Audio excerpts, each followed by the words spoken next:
Ama, isingin sila, Ama, kung sila man ay nagkakaroon ng problema. Sapagkat ang problemang ito ay dumaraan lang. Pagkat sinabi mo na kayo po unang unahin at ibibigay mo ang lahat-lahat na pangangailangan namin, Ama. Kaya mananiniwala kami na ang salita mo ay makapangyarihan. Ama, lakasan mo kami, bigyan niyo kami ng karunungan, kaunawaan. Sa umagang ito, pakalinisin mo ang lahat-lahat ng aming dumi sa aming puso, ano pa man, Ama, na hindi namin mabanggit sa aming mga bibig, Ama. Nais namin na kayo nawa ang unawa at magpasensya sa amin. Itong aming dalangin sa pangalan ng Kristo Jesus. Amen? Tayo po ay magsiupo na.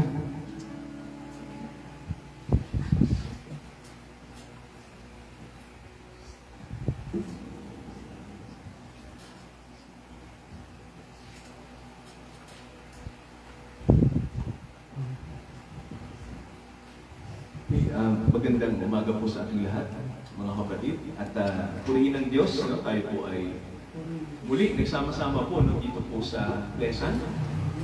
At taas natin lagi ang Panginoong Jesus. No? At nararamdaman nyo na po ba na paggabi po umuulan na? Yes.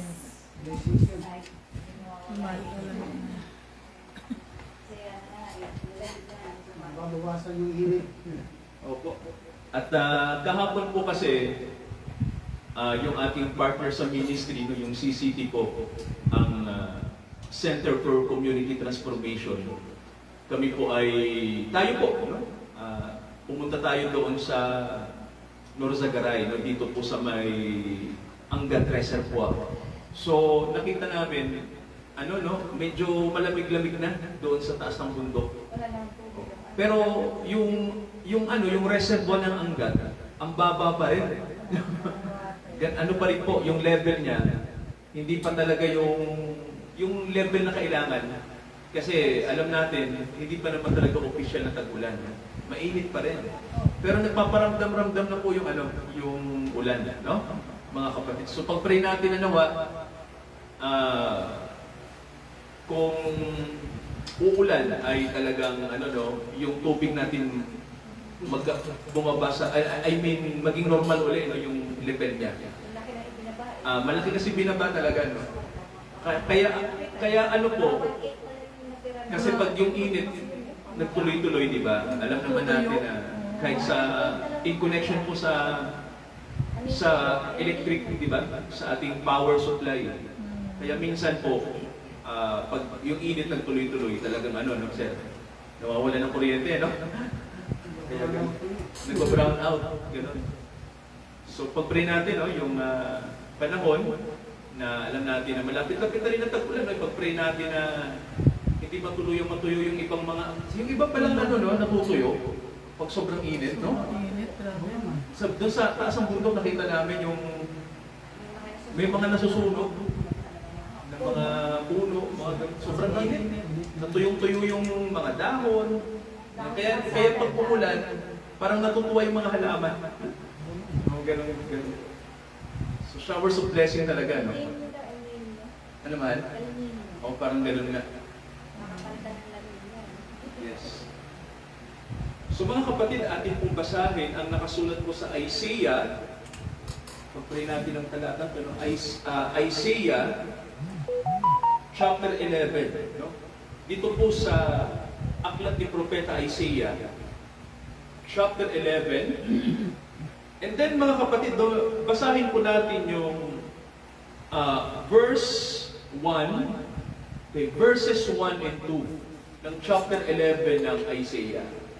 So dalawang talata po ito, no? At let us read, mga kapatid. Ang sabi po rito, Tagalog, at may lalabas na usbong sa puno ni Jesse, at isang sanga mula sa kanyang mga ugat ay magbubunga.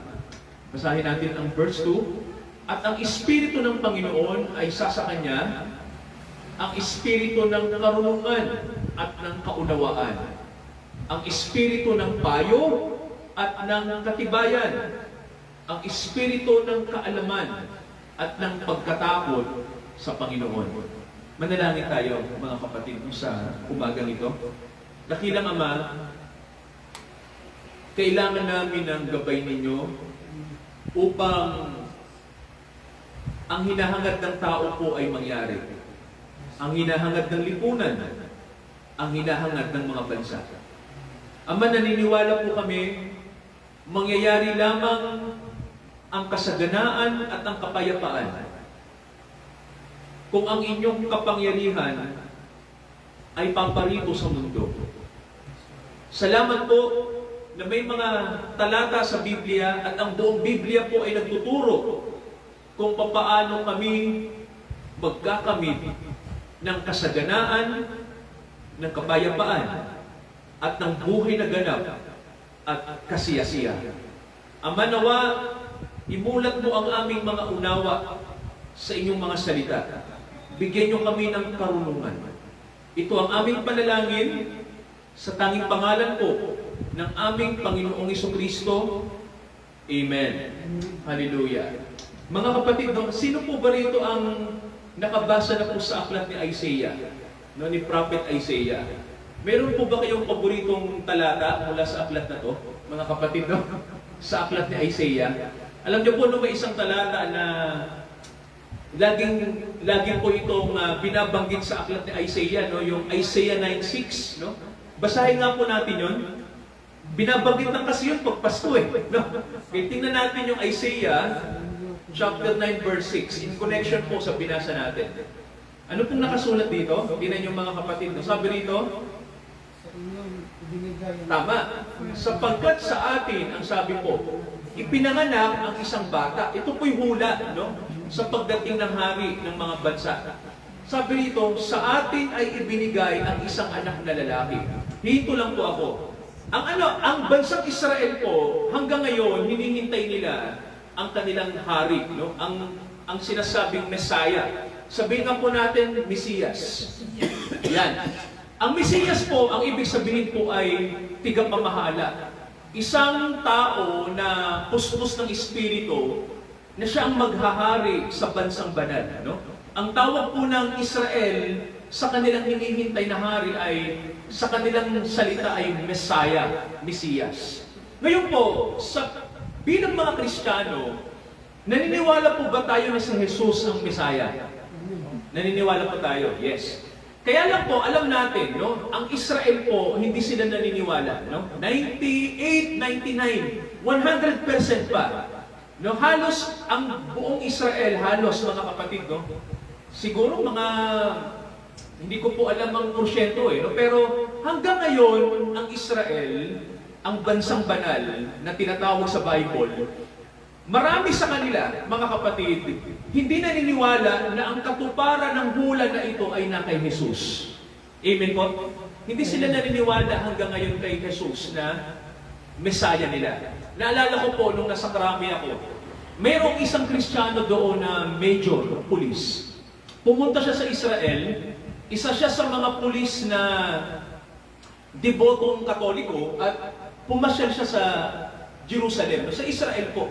Ang akala niya, pag pumunta siya sa Jerusalem, sa Israel, ay okay na makarinig sa pangalan ng Jesus ang mga tao doon. Nagtaka siya pagdating niya ron, yung mga kausap niyang mga tao ron, karaniwan yung mga nasa Jerusalem, sabi nila, "Are you a Christian?" Tinanong kasi siya, "Kristiyano ka?" "Yes, I am," sabi niya.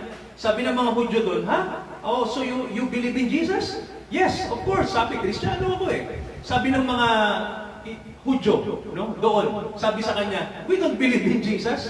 No, hindi kami naniniwala kay Jesus. Yung namatay sa cross. Sabi nila, hindi kami naniniwala siya ang Messiah namin.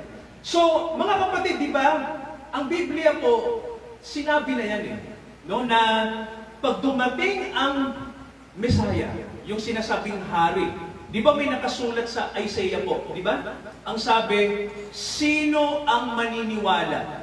Di ba may nakasulat mga kapatid, no? Sino ang maniniwala sa aming balita? Basahin natin yung Isaiah, tingnan natin yung nakasulat sa Isaiah chapter 53 verse 1. Tingnan yung mga kapatid, no, kung paano kumukonekta ang nangyayari po sa mundo ayon sa propesya ng Bible. Tingnan niyo po ang Isaiah 53. Okay, anong sabi dito? Okay, tingnan natin mga kapatid, no? Tingnan niyo po yung verse 1. Sinong naniniwala sa aming balita? Okay, napansin niyo po yung verse. Patanong po ba? Patanong? Yes, patanong. Bakit mga kapatid, ang unang verse ng 53 ay patanong? Di ba, sir? Ang sabi, sino ang naniniwala sa aming balita? Bakit po patanong? Kasi mga kapatid, kung bakit, kung babasahin natin yung verse 2, tingnan nyo pa, itutuloy natin. Sabi rito, siya'y tumubo, sapagkat siya'y tumubo sa harap niya, gaya ng sariwang pananim. At gaya ng ugat sa tuyong lupa. Anong sabi ng susunod na talata? Ay ng pangungusap? Walang anyo o kagandahan man. At kung ating mamasdan siya, walang kagandahan na makikita tayo sa kanya. Pag may tanong ako, sino po yung tinutukoy ng Isaiah na personahe? Sa palagay niyo po? Okay.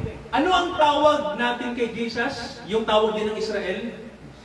Messiah. Diba? So ito ay tungkol sa Mesiyas. Mga kapatid, itong talatang to. Pero bakit mga kapatid ang sabi ng Bible, ang Mesiyas dito ay, ang sabi, walang kagandahan at hindi siya attractive. No? Hindi nakakabilib ang kanyang figura. No? Yung kanyang personahe ay parang iba, no? Sa pamantayan ng tao. Basahin natin yung verse 3. Tingnan po natin yung susunod. Sabi rito, tingnan nyo na yung mangyayari po sa Mesaya. Siya'y hinamak at itinakwil ng mga tao. Mga kapatid, hihinto ako. Alam niyo po ang Mesaya, hindi pwedeng sabihin natin sa Israel, mga kapatid, no, na eto ang Mesaya. Kasi ang pinaka-pattern ng Mesaya sa Israel, may tanong ako, sino po ang pinaka-sikat na hari sa Israel? Mga kapatid, sino po? Sinong nakakaalam? David, si David. Bakit si David ang pinakasikat na hari sa Israel? Bakit po? Mahal, anong sabi ng mga gawa? Meron ba kayong alam sa Bible? Doon sa aklat, may sinabi ang Panginoon doon sa gawa. No? Si David, alam natin na sabi ng Diyos sa kanya, pinatay niya si Goliath, ano pa ba si David? Anong masasabi niyo kay David?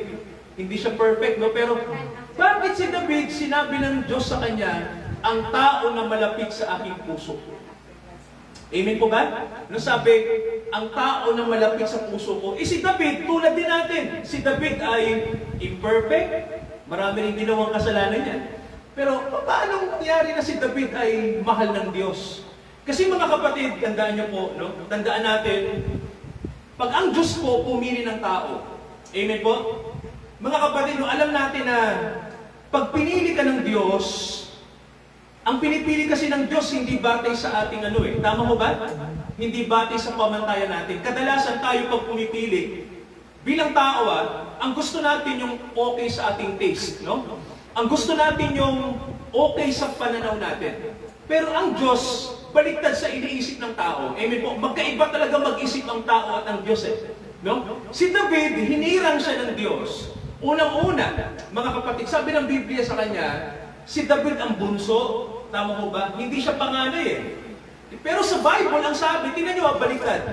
Di ba ang sabi ng Diyos, ang lahat ng panganay, ialay nyo sa akin. May tanong ako, bakit yung minahal niyang tao, hindi naman panganay? Sige po, bunso yun Di ba, no? So kung titingnan nyo, meron bang contradiction sa Diyos? Hindi, mga kapatid, no? Kasi sa Diyos, pag sinabing panganay, hindi ibig sabihin, mga kapatid, yung unang lumabas. Di ba? Ang panganay sa Diyos, iba sa pananaw natin. Mga kapatid, yung iba. Sa Diyos, pag sinabing panganay, ibig sabihin, mga hinirang niya noon pa. Naintindihan niyo po? Yung mga tao na itinalaga niya noon pa. Pag sinabi kasing panganay, ibig sabihin, yung nauuna. Kasi mga kapatid, sa Diyos, ang nauuna, hindi yung ating panahon. Tama mo ba? Ang nauuna lagi sa Diyos, yung kanyang plano. Di ba po? Yung kanyang isip, yung kanyang layunin, yun po ang laging una. Kaya mga kapatid, no, sa Diyos, kapag nauna yung kanyang iniisip, yun ang panganay. Ibig sabihin po, pag sinabing panganay, pangunahin. Naintindihan niyo po, firstborn. Ibig sabihin, yun yung unang bagay na nasa Diyos na. Mangyayari yun. Tingnan niyo po isang example lang. Di ba si Abraham, nagkaanak, ang pangalan ay Isaac? Amen po? Di ba si Isaac may kambal na anak? Sino po yung kambal na anak ni Isaac? Sino po? Hindi po. Si Jacob at si Esau. Di ba, no? So kung titingnan niyo mga kapatid, no? Si Jacob at si Esau, kambal yan. Naunang lumabas si Esau. Sino yung sunod na lumabas? Si Jacob. Tanong, ano ang sabi ng Diyos? Ang kuya, ano sabi? Tama. Ang kuya, ang magsisilbi sa bunso. Yan. Tanong, anong sabi ng Diyos? Lahat ng panganay ay akin. Pero bakit nabaliktad na? Nakita niyo po, di ba? Ang sabi ng Diyos, yung naunang lumabas, yun yung maglilingkod sa huling lumabas. Ibig sabihin, ang panganay sir ay sino? Sino ang panganay? Hindi si Esau. Diba? Tama ho? Si Jacob ang panganay, hindi si Esau. Pero ang unang lumabas, si Esau. At si Jacob na lumabas, nakakapit sa kanyang kuya. No? Dito sa paanan ng kuya niya, no? Sa sakong. Nakakapit, no? Di ba sa atin, ang unang lumabas, ano po? Panganay. Ang uling lumabas, bunso. Sa Diyos, yung nahuli, sir, no? Kadalasan, yung nahuhuli, yun yung nauuna. Kaya nga po, no? Kung isipin nyo, hindi po bata yan kung sino yung nauni. No? Ang sinasabi po natin, sino ba yung nasa unahan ng Diyos? Ano ba yung kanyang pinaplano? Kaya mga kapatid, baliktad talaga, no? Ang Diyos talaga iba mag-isip sa atin. Amen po? Malalim. Tama ho ba? Hindi mo maaarok ang Diyos, no? Kaya eto mga kapatid, no? Meron akong nakita sa Facebook na isa sa problema natin, i-connect ko lang po no, sa talata natin, no? Isa sa problema ngayon ng Pilipinas, kung ano, alam niyo po kung ano mga kapatid, gusto ko magising kayo dito, no? Lahat tayo. Isa sa problema ng bansa, dinadrag natin ang Diyos sa opinion natin. Tama ho ba? Opinyong politikal, opinyong relihiyon, tama ho ba? Hinihila natin ang Diyos na para bang ang Diyos nakampi natin siya. Tama ho ba? Tandaan niyo po sa Biblia, makinig kayo.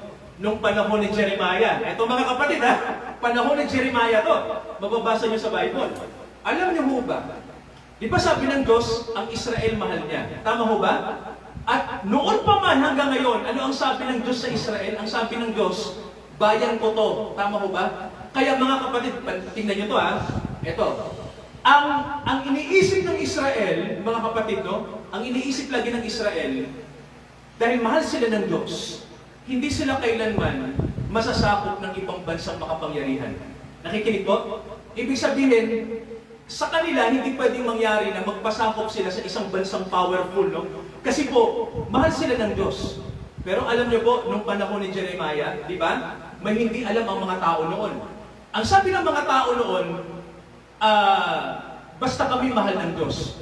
Alam niyo, sabi ni Jeremiah, baliktad. Tingnan niyo po, eto, mababasa niyo sa Bible. Sabi sa Bible, mababasa niyo yan. Sabi ni Jeremiah, no, ang propeta, sabi niya, mahal tayo ng Diyos. Dahil mahal niya tayo, ang sabi ng Diyos, ang sabi ni Jeremiah, sasakupin tayo ng isang makapangyarihang bansa. Sabi ni Jeremiah, hindi natin alam ang kanilang wika. Walang nakakaalam, sasakupin nila tayo. Ito ang gusto ng Diyos mangyari. Kasi tayo, matitigas ang ulo natin. Yan ang sabi ni Jeremiah, no? Kaya ang Diyos, nagsugo ng isang bansa na ayaw natin, na hindi naniniwala. Kumbaga po, ang sabi ng mga Israelita noon, paano ang Diyos gagamit ng isang bansa na hindi siya kilala? Naintindihan niyo mga kapatid, no? Ang Diyos siya eh. Pero paano ang Diyos pwede niya maging instrumento ang isang bansa na hindi naman siya kilala? Kasi, di ba ang sumakop sa Israel, ang Babylonia? Nakikinig mga kapatid, no? May tanong ako. Ang Diyos ba ng Babylonia at ang Diyos ng Israel magkaiba? Oo, magkaiba, no? Kasi ang Babylonia, marami silang, ano sir? Marami silang mga Diyos-Diyosan, iba-iba ang kanilang mga Diyos. No, pero naging makapangyarihang bansa ang Babylonia. Mga kapatid, di ba? Naging makapangyarihan. At ang sabi ng Bible, sinakop nila ang bansang banal, ang Israel. Pero may tanong ako, paano nangyari na hinayaan ng Diyos mangyari? Noong panahon ni Jeremiah, hindi naniniwala ang mga tao. Ang sabi nila, hindi, mahal tayo ng Diyos. Pero nakita ng Diyos, matigas ang ulo ng Israel. Nakikinig mga kapatid, no? Kaya ang Diyos, nagpadala ng paghuhukom sa kanila. Judgment na. Amen po? Pinadala niya ang isang bansa na hindi siya kilala. Pero ang sabi ng Diyos, itong mga bansa na to, ako din ang nagplano nito. Nakikinig po? Para sakupin ang ating bansa na minamahal pero matigas ang ulo. Kaya kung titingnan niyo po, no, hindi noon naniniwala ang mga tao kay Jeremiah. Sa kanila, tingnan niyo mga kapatid, baliktad. Sa kanila si Jeremiah, hindi totoong propeta. Nakikinig po? Propetang peke kasi puro nega ang sinasabi. Tama ho ba? Samantalang ang gusto nung marinig ng mga tao noon, positibo. Nakikinig mga kapatid, no? Kaya alam niyo po, sa ating bansa, tingnan niyo po hindi natin pwedeng sabihin na alam natin ang iniisip ng Diyos sa ating bansa. Nakikinig po? Kasi nakakainis lagi na makita, no, sa social media na ganito. Isang example lang ganito. Yung 13 senador ay binasbasan ng Diyos yan para maupo bilang majority. Hinto lang po ako. Inalaw ng Diyos mangyari ang isang bagay. Tama mo ba? Sa politika, mga kapatid, makinig kayo. Ang politika, hindi tayo pwedeng maghati-hati dyan. Alam niyo kung bakit, mga kapatid? Kasi sa totoo lang, yung mga nasa mataas, alam natin ang habol ng mga yan kapangyarihan. Tama mo ba? At ang habol nila, eto mga kapatid, ito yung basic. Kontrolin ang tao. Tama mo ba? To control us. Mga kapatid, tandaan nyo bilang mga Kristiyano, hindi tayo pwedeng magpakontrol sa tao. Tama o mali? Pero maraming tao, tita, nagpapakontrol sa mas mataas na tao sa kanila. Alam niyo ba ang turo sa mga Kristiyano ito, para malaman natin, set aside natin yung politics. Ang Diyos muna ang mataas, di ba? Sabi ng Romans 13, di ba, sir, may nakalagay. Basahin natin yung Romans 13 para maging malinaw. Tingnan niyo po, no? Iaano natin to, no? Tingnan niyo po yung Roma 13, no? Punta tayo sa Bagong Tipan. May sinabi si Pablo sa mga nasa kapangyarihan sa nasa taas. Tingnan niyo po. Ang bawat kaluluwa, pasakop saan? Sa matataas na kapangyarihan. Sapagkat walang kapangyarihan na hindi mula sa Diyos. At ang lahat ng kapangyarihan ay galing hinirang ng Diyos. Ngayon, eto na. Papasok ako sa isang argumento. Sino ang kilalang presidente ng Germany na naging sikat noong huling siglo na kung saan, dahil sa kanya, 80 milyon ang namatay sa mundo? Mga kapatid, dahil siya ang nagpasimula.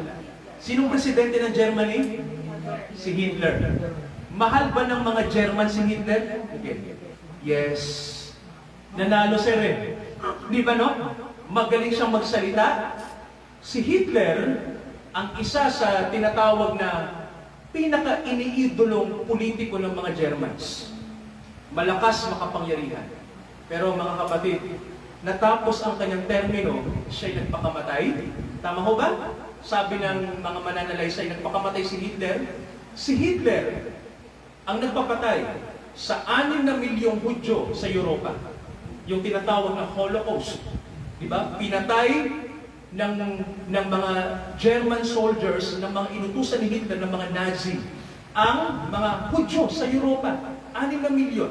Nilagay sila sa gas chamber. Mga kapatid, alam niyo po yung gas chamber? Diba? At doon, mga lalaki at babae, mga sanggol, walang sinisino. Mga bata,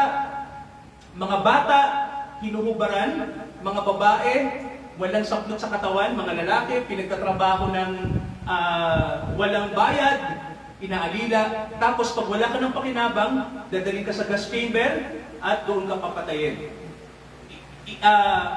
Yun mga kapatid yung sinasabi na pinakamadilim na nangyari sa kasaysayan ng Germany, ng Europa.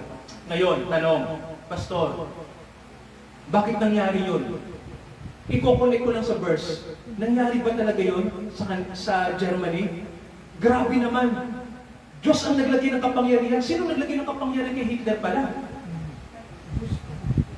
Ang Diyos talaga. Bakit nangyari yun? Masamang tao yung nakaupo. Ang akala ng mga tao, mabuting tao si Hitler. May tanong ako. Alam niyo po sa Biblia, may talata. Nakikinig? Ang sabi ng Bible, kung gusto ng Diyos, hatulan ang isang bansa, nagbibigay siya ng leader na masama. Tanong, Pastor, bakit nangyayari yun? Dahil ang tao, yun ang ginusto natin. Kung ano ang ginugusto natin, kadalasan, yung ipinipilit natin sa Diyos, yun yung nangyayari. Kaya mga kapatid, no, yung nangyayari po, no, yung sinasabing sa Biblia po na maraming tao ang nabubulag, no, dahil sa relihiyon, politika, mga kapatid, no, dahil sa pagiging panatiko. Alam niyo po, maraming tao din na matatalino noong panahon ni Hitler na sinasabi nila hindi kami panatiko. Nakikita lang nila na si Hitler ang parang bayani nila na magdadala ng kapayapaan sa Germany. Alam niyo po noong panahon ni Hitler, tumaas ang ekonomiya nila.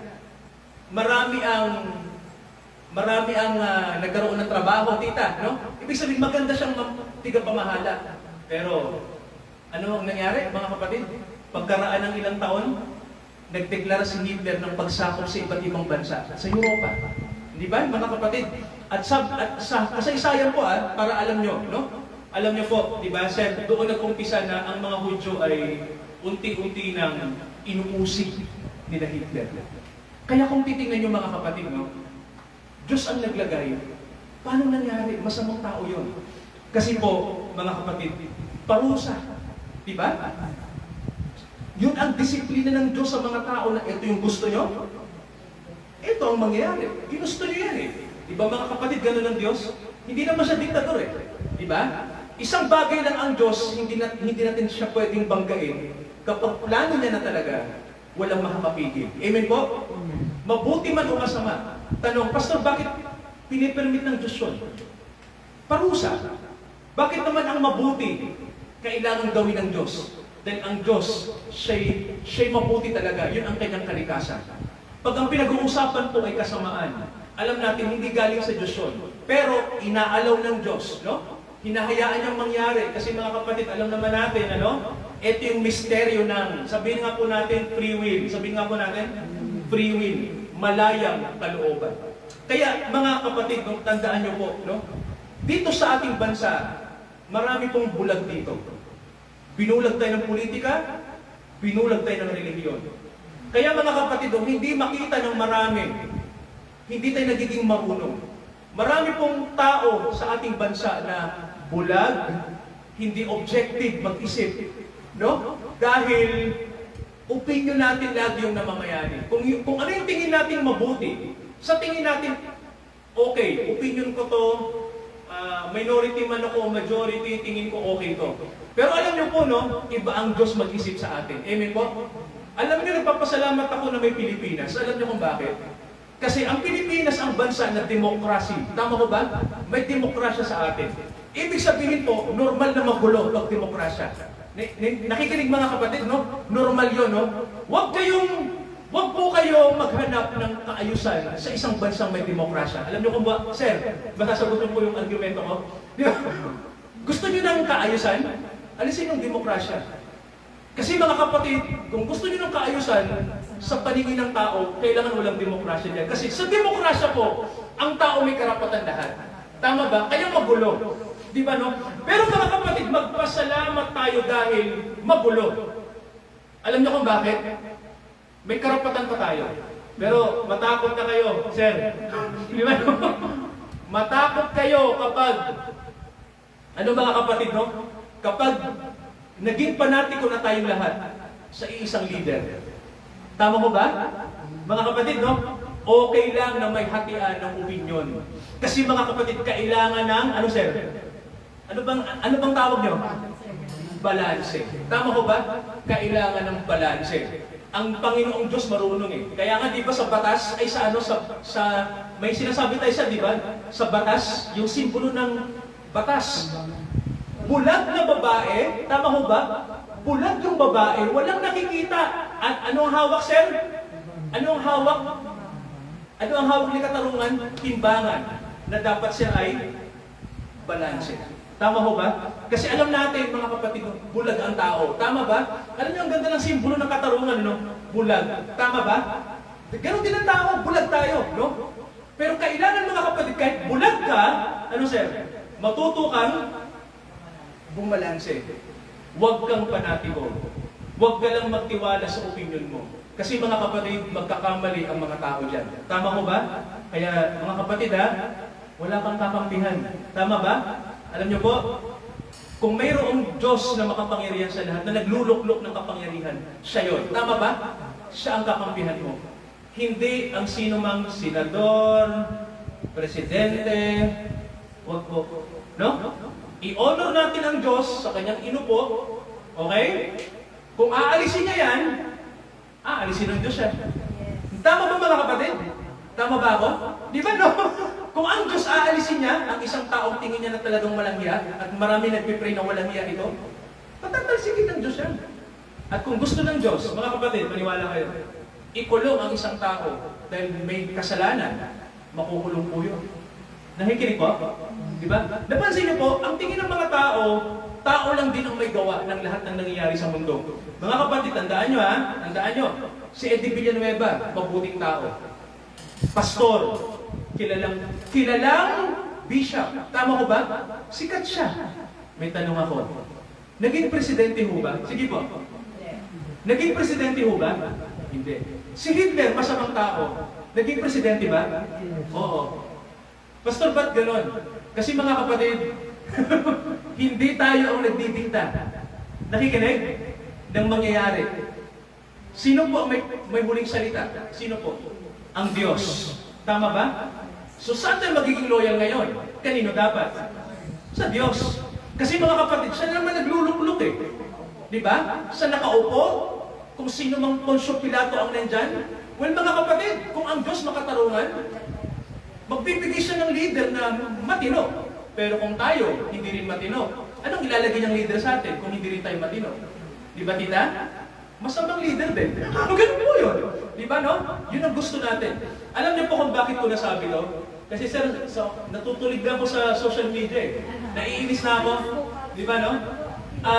Maraming Kristiyano nagdidebate, mga pastor, nagdidebate, magpapamilya kita, nagtatalo-talo. Napansin ko na, hindi pwedeng magtalo-talo lang tayo sa politika. Hindi pwede. Hindi worth it. No? Matuto ang mga Pinoy na mag-isip. Maging balanse. Bulag tayong lahat. No? Balansehin natin yung opinion natin. Amen ba mga kapatid? No? Pero mas maganda, malaman natin yung verse sa chapter 11 ng Isaiah. Kanina, basahin natin bago tayo mag-pray mga kapatid. Tingnan nyo po, no? Bigyan ko niya ng talata dito. Kasi ako naniniwala, pag dumating na ang Messiah, Isaiah 11, anong sabi ng verse 1? Tingnan nyo. Ganito dapat ang mga Kristiyano sa panahon natin, ano? Naalala ko sir, pati mga pastor nagpo-post. No? At alam niyo po ang sabi nila, proud kami na dapuhin nyo. Okay, ganon eh. Talagang sabi ko, yung iba naman, proud kami na ganito. Pero kung hindi din ako agree sa nakaupo, okay? Hindi rin ako agree. Pero I honor him bilang pinaupo ng Diyos. Ganun po. So anong sabi ng Bible? Okay. May lalabas na usbong. Sino po yan? Sino po yung maghahari sa atin? Sabi ng Bible? Tama, no? At ano ang kalikasan ng isang leader, sir? Mga kapatid, na magdadala talaga ng kasaganaan at kapayapaan sa mga bansa at sa bansa natin. Tingnan niyo po basahin natin ang verse 3. Sino kaya ang Messiah na to, sir? Ang kanyang kaluguran ay magiging sa pagkatakot sa Panginoon. Kailangan natin ng leader na may takot sa Panginoon. Tama ko ba? Ito mga kapatid, may ano na tayo. Meron na tayong pattern. Sino ba ang dapat maging leader natin? Tingnan nyo, may pattern na Kailangan yung leader natin ay, ano po, may takot kay Lord. O, sino, nakita nyo na ba, tinan nyo, sino po ba yung may mga takot kay Lord dyan sa Panginoong Hesus? Dapat ma-distinguish natin kung sino. Mahirap yung minumura ang Diyos. Tama ko ba?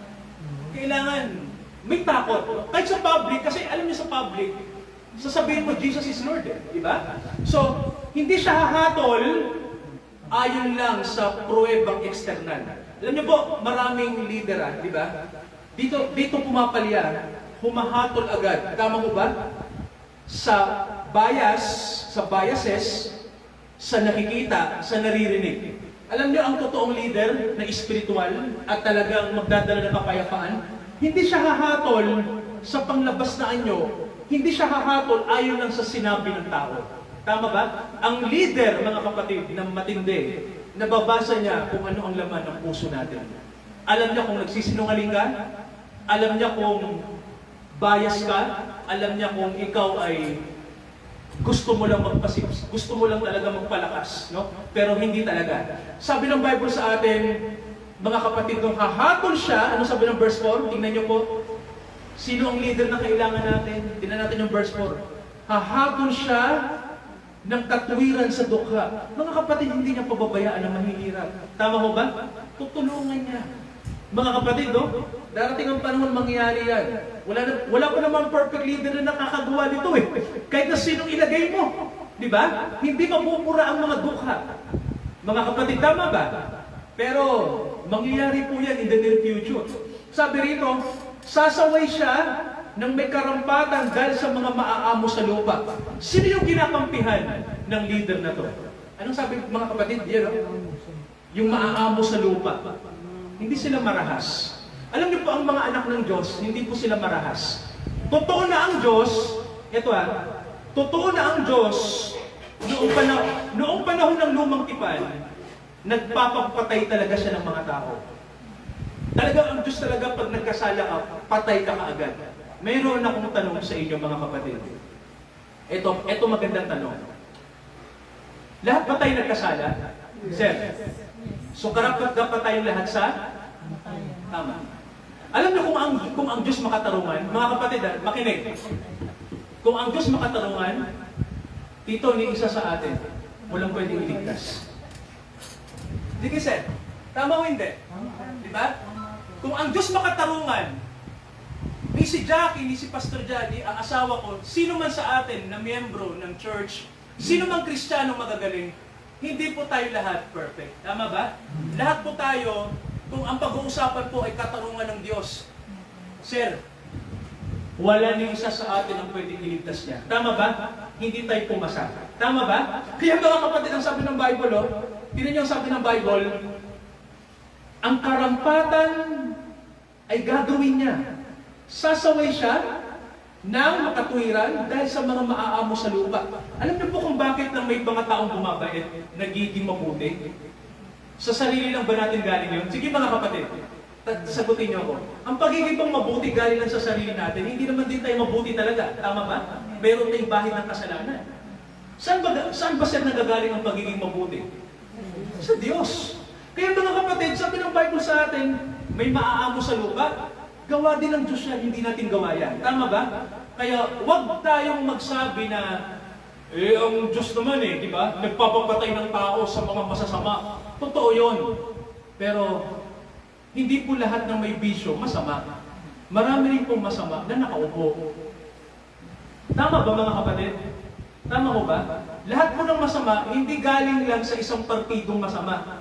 Adik masama, manginginom masama. Di ba gano'n na tayo? Yung mga self-righteous, masama din yun Di ba? Yung nagsisinungaling, masama din yun. Tama po ba? Di ba? Yung nagsasabi ka ng hindi totoo, kasamaan din yun Sabi nga ang diablo hindi sinabing ama ng mga manginginom at ang mga adik. Ang sabi, sir, sinungaling. Yun ang sabi ng Bible. Di ba? Ama ng mga sinungaling. Kaya mga kapatid, wala pong mapipili. Yun ang totoo. No? Pagdating sa pamantayan ng Diyos, walang papasa. Walang papasa sa atin. Walang politikong papasa. Tama ba? Kahit si Alan Peter pa yan. Walang papasa. kahit dala-dala mo pa yung victory o JIL, walang papasa. Mga kapatid, sa palagay nyo, eto, tanong mo lang, no? Sa palagay nyo, malilinis yung mga Kristiyano nakaupo sa politika? Sige po. Saka, nababahira na. Tama ko ba? Kahit malinis ka, pag pumasok ka sa maruming lugar, mga kapatid, sige, marumi ka na. Di ba, sir? Kaya, sa lahat ng pastor, kaya naman, yun ang reality. Sa lahat ng pastor na nandyan sa politika, kasi kami may mga kilalang pastor congressman Tito, mga Baptist, di ba? Sila Abante. Mga pastor yan Nasa loob ng Congress, tama ba? Kita nyo, niloloko, minumura. Asahan mo, mangyayari talaga yan kasi pumasok ka sa loob ng marumi, no? Dahil gusto mo rin naman magbago ang lipunan, pero hindi mo magagawa yan sa sarili mo lang. Tama ba? Ang Diyos lang ang sovereign niya dyan. Kaya naalala ko si Lord nang nasa mundo. Pumasok ba siya ng politika? Sige mga kapatid, si Jesus na nasa mundo. Di ba? Hindi siya pumasok. Di ba siya gusto siyang gawing hari? Di ba nung nagpakain siya ng 5,000, nagpagaling ng mga may sakit, pumayag ba siya? Sige po, pumayag ba si Jesus? Gagawin ka na namin hari ng Israel, sabi niya. Ano sabi ng Panginoon? No. Wag. Di ba? Kasi alam ng Panginoon, babahiran lang siya. Tama ba? Iba ang kanyang diskarte. At iba rin ang diskarte dapat natin sa panahon na to. Amen ba? Mga kapatid, no? Alam nyo, gusto nyo mabago ang lipunan natin? I-preach natin ang gospel. Mga kapatid, sa araw na to, nawa, itong talatang to, maging pamantayan natin. Amen po? Sa ating buhay ngayon, sa mga huling araw. Amen po, mga kapatid, no? Basahin natin yung verse 5. Anong sabi yan? Chapter 11, verse 5. Ang katuwiran ang magiging bigkis ng kanyang baywang. Amen po? Diba sabi? Ibig sabihin, mga kapatid, pagtatapat ang pamigkis ng kanyang mga balakang. Hinihintay ko ang leader na to. Amen po? At alam niyo mga kapatid, naghahari na ang leader na to. Kanino po? Kanino na siya namamahala ngayon? Sa mga taong may takot sa Kanya. Tandaan niyo po, para sa atin ang mundo na to, hindi sa kaaway. Mag-pray tayo, mga kapatid. Let us pray at I'm hoping na naging neutral po yung sinabi ng Bible sa atin, no? Ang Diyos lang po ang soberenya. Mag-pray tayo. Ama, alisin niyo po sa mga kababayan namin ang ignorance. Ang pagiging namin ignorante sa usapin ng relihiyon, politika, sa isyu ngayon ng aming bansa. Ama, panalangin po namin, ano man po ang nangyayari sa politika ng bansang to, sa mga Kristiyano na iba-ibang opinyon, pananaw, Ama, may isa kaming panalangin at dito kami magkakaisa.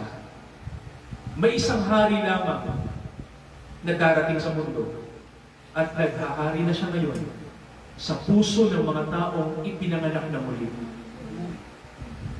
Hindi manggagaling sa tao ang hari namin. Ito'y manggagaling sa inyong puso. Ama, nawa, walang political partisan sa mga Kristiyano ngayon. Kung mayroon man, isuko namin ito. Magsisi kami. Dahil Ama, ang totoong loyalty, hindi namin ibibigay kanino man, kundi sa aming Panginoong Hesukristo. Totoo na pwede kami maghati-hati ng opinyon. Pwede namin hilahin ang inyong pangalan sa aming opinyon. Pero Ama, gaano man kaganda ang aming opinyon, gaano man kagaling ang aming pamantayan, gaano man kami katalino, batay sa batas, ngunit iba ang inyong plano, iba ang inyong pamumuna. Hindi namin pwedeng i-level ang aming isip sa inyong puso. Ama, nawa, sa araw na to, matuto kami kumalang, matuto kami magsuri, matuto kami marunong, matuto kami magkaroon ng isang unawa na magbibigay ng kapayapaan sa lahat.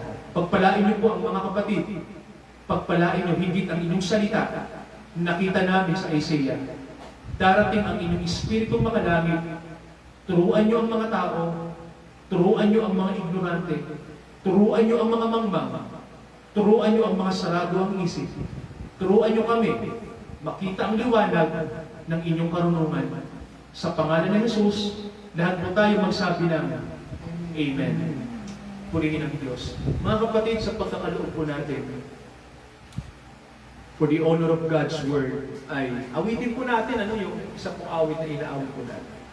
Seek ye first the kingdom of God and His righteousness. Seek ye first the kingdom of God and His righteousness, and all these things shall be added unto you. Hallelujah, hallelujah, hallelujah,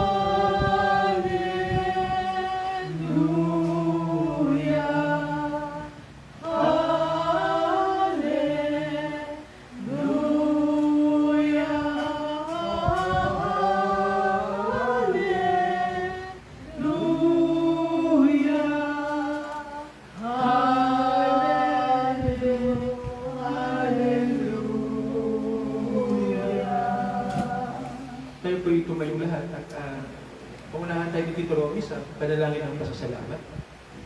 Kahit nakaupo na lang po kayo. Hallelujah.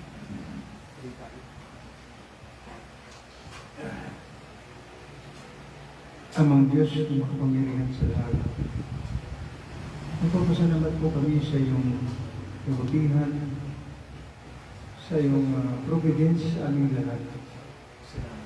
Naway ang iyong mga anak ay matutong humingala at tumingin sa kabutihan sa iyong mga katubuan.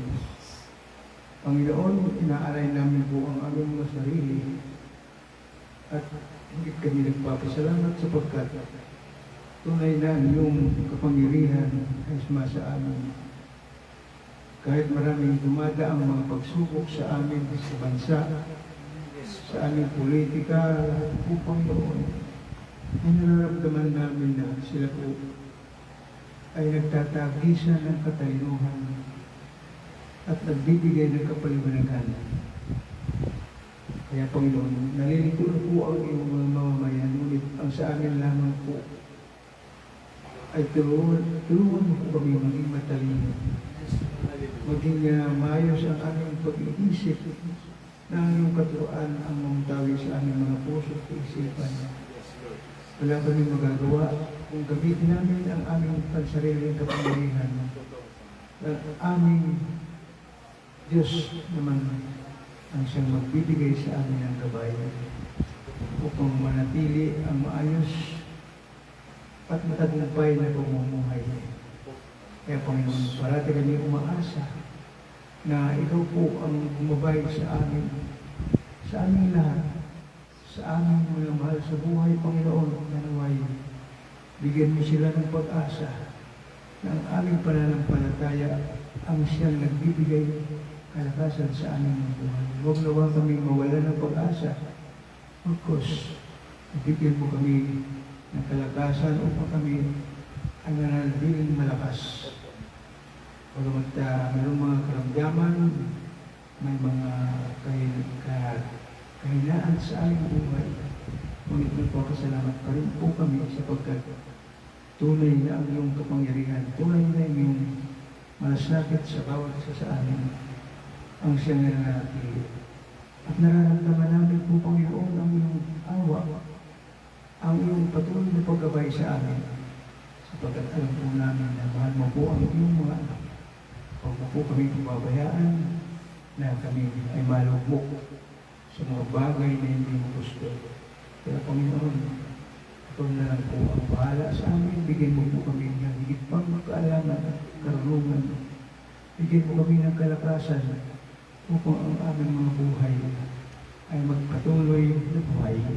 Huwag na kami, naman kami maging mahina, na iasa na lamang po sa iyo ang kalakasan. Ngunit tulungan mo po kami maging malakas at iahon namin ang aming mga buhay na kasama ka. Kaya Panginoon, salamat sa mga sandali ito, sa aming narinig mula sa aming pastor. Nabigyan kami ng liwanag, nabigyan kami ng pag-asa upang kami ay magpatuloy sa kalakasan ng bigay mo. Kaya Panginoon, sana po dumating sa aming buhay na magbunga ang iyong mga salita, ang iyong mga aral. Huwag nawa kaming malugmok, huwag nawa kaming manghina, Panginoon. Ipakita namin na kami po ay nasa mga kamay mo. Salamat po, Panginoon, kasama ang aming mga kapitbahay, ang aming mga mahal sa buhay, nakarinig ng iyong salita. Salamat po, Panginoon. Ikaw na po ang bahala sa bawat isa sa amin. Sa pangalan ng aming Panginoon Jesus, na aming pinagpagligtas. Amen. Hallelujah. Ngayon mga kapatid, sabay-sabay tayo mag-pray at pag-pray natin ang ating bansa. Pag-pray natin yung ating mga leaders, pag-pray natin yung legislative, executive, pag-pray natin yung judicial, pag-pray natin ang ating community, mga kababayan. Higit sa lahat, ipag-pray natin ang mga Kristiyano, mga kapatid, no? Na lahat tayo ay mag-unite sa panahon na to for the Lord Jesus. Para magkaroon ng transformation na totoo na hindi nakaasa sa mga tao na pinuno natin politikal. Hindi naman sila magdadala talaga ng kasaganaan sa atin. It's the Lord, no? Mga kapatid, Panginoon lang talaga, walang iba. Kaya pag-pray natin ang mangyari yan sa ating bansa. Sabay-sabay tayo mag-pray ngayon. Mga kapatid, no? Simultaneous po. Sige po, gawin po natin ito. Hallelujah! Hallelujah, Lord! Hallelujah! Amang mga namin, salamat sa inyong pong biyaya sa amin. Tulungan niyo kami. Pagpapabigay sa amin sa mga Lord God, kung sino ang mga Inisin niyo kami sa lahat ng aming kasalanan. na-isort ko namin sa iyo sa aming mga isipan, Panginoon, sa gawa ng aming mga Pasakdari ng aming mga puso. wala kami Tulungan niyo kami magpagpapaan ng sa aming buhay, Father. Dinadalangin We namin are ang asking for your aming bansa. guidance, Lord Nasasabi, God, Kristal na sa kayo, bansa nito. Panginoon, ang Pero ang alam ko, magbigay na ang ng level ng moralidad, magbigay ang ng level ng justisya, magbigay kawalang ng disiplina, ang level ng maayos, Lord God, ng nakaayos ang ng Panginoon korupsyon ay sa talagang malala. politika, Panginoon. Ama, naniniwala kami na walang sino mang tao ang pwede mag-transform sa amin. It's It's not, hindi ang tao ang gagawa kundi kayo. Mangyari nawa, Ama, naniniwala namin sa inyong kapangyarihan, sa inyong salita, Ama. Gawin namin ang aming task as Christians, Father, to proclaim the gospel, i-preach namin, Ama, ang transformation na dinadala ng aming Messiah. At naniniwala kami, Ama, na magbubuo kayo, Father God, at gagawin niyo po ang karapatan sa bawat isa sa amin at sa lipunan ng aming ginagalawan. We believe, Father God, sa inyong sulit. We believe, Father God, na hindi ito fatalism, kundi we live by faith, not by sight. Mangyari nawa, Ama, ang aming karunungan, Father God, from your word, na ito ang maging principle namin. Dahil we believe, Father God, na makapangyarihan kayo. Baguhin ang isang bagay or bigyan nyo ng disiplina ng isang bagay. O ang mga tao, Ama, mangyari nawa, kaming lahat, Ama, na nandito ngayon, na bigyan nyo kami ng nagkakaisang puso. Na aming hilingin lagi sa inyo ang isang pagbabago na kailangan ng bansa. At naniniwala kami is only through the Holy Spirit. It's only through your word na mangyayari po. We're asking, Father, bibigyan nyo ng karunungan ng mga Kristiyano, hindi kamangmangan. Bibigyan nyo kami ng discernment and understanding. Hindi po ignorance at fanatism. Bibigyan nyo kami ng kalibanagan, hindi blind, hindi po pagiging bulag. Ama, we are asking na patuloy nawa na maranasan po ng mga Kristiyano sa panahon ito. Di ba namin ina-expect ang isang grand event? We are expecting, Father, something from you. Na meron kayong gagawin, Father God, upang inyong mga anak ay maging daluyan ng blessing sa lipunan ginagalaman namin. Gamitin niyo ang bawat isa sa amin. Gamitin niyo ang body of Christ. Gamitin niyo ang mga churches na may pagmamahal sa inyong salita. Kinikilala si Yeshua na kanilang Savior and Master. Ganun din sa buhay namin, Father God. We believe na mahalaga po ang aming ginagampanan ng tungkulin bilang Kristiyano. Hindi kami isolated lamang, kundi ginagawa namin ang isang bagay na makapagbibigay po ng tulong at influence sa lipunang aming ginagawa. Ama, tulungan niyo po kami, gabayan na kami lahat. Panalangin din po namin sa panahon ito, Ama. Huwag kami maghinawang manalangin. Huwag kami maghinawa. Gawin ang kalooban niyo, gawin ang inyong salita, to seek your righteousness, Father, hindi sa lahat. Sinabi niyo po ito sa amin sa 2 Chronicles 7:14, at nais namin ang biyaya from heaven. Tunay, Father God, matuto kami mag-humble. Kaya Ama, thankful kami, naniniwala kami na ang inyong kapangyarihan ay inyong ipapamalas sa panahon ito. Ipapamalas niyo po ito. Hallelujah, Lord Jesus. Hallelujah, Lord Jesus. Hallelujah, Father God. Hallelujah. Ama, salamat sa inyong biyaya sa amin sa umagang ito. Salamat sa Sunday na ito na may dinala kayong liwanag mula sa inyong salita. Naniniwala kami, Ama, na ang pagbabago ay hindi kailangang magkaroon ka ng kapangyarihan sa mundong ito. Ang pagbabago ay magsisimula sa isang ordinaryong tao lamang na mayroong puso na maglingkod sa inyo. At ito'y sapat para mabago ang isang tao, mabago ang mga tao, mabago ang lipunan dahil sa isang individual na may pagmamahal sa inyong salita. Ama, hindi namin kailangan ng papuri ng madla o ng public. Hindi namin kailangang magkaroon ng politikal na kapangyarihan para magsabi kaming naglilingkod kami sa bayan. Ama, sapat ang isang simpleng tao lang na may takot sa inyo, sumusunod sa inyong salita. Kaya niyang baguhin hindi lamang ang buhay niya, kundi ang lipunan ng kanyang ginagalawan. Nakita namin ito, Ama, sa daloy ng kasaysayan sa mundo. Mga individual na ginagamit nyo para magkaroon ng tunay na pagbabago sa lipunan. Kaya Ama, nawa, alisin nyo ang kabulagan sa amin na iniisip ng mga Pilipino na basta sa kapangyarihan tayo mong baguhin ang isang bagay. Hindi po. Malabo. Ama, simpleng bagay po ang inyong hinihingi sa amin. Ipagkatiwala namin ang karunungan sa inyo.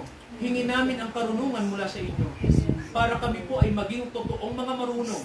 Dahil Ama, lalabas lamang kung nagmamarunong lamang kami, kahit gaano kami kagaling sa debate, lalabas lang kaming mangmang. Walang alam at walang nalalaman talaga.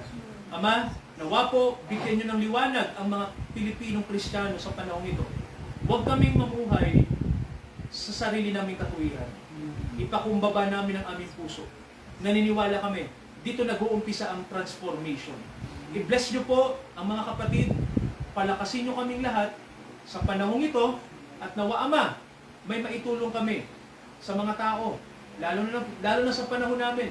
At ang atangin namin maitutulong, maipakilala sa kanila ang nagbabago ng puso, ang Panginoong Hesukristo. Pagpalain niyo po ang umagang ito sa ating Diyos na nagmamahal, na tinawag tayo sa biyaya, mangyari nawa sa kanyang soberenya, mangyari sa bansang ito ang isang dakilang pagbabago, hindi sa pamamagitan ng tao, kundi sa pamamagitan ng Espiritu Santo. Sa ating Diyos na hawak ang ating bansa, na minamahal ang mga Pilipinong Kristiyano, tinataas natin ang kanyang pangalan.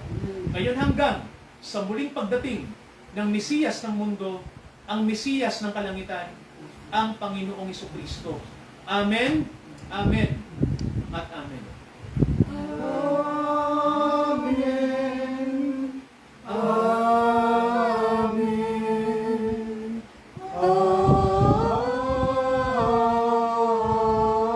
Amen. Mabiyayang araw po.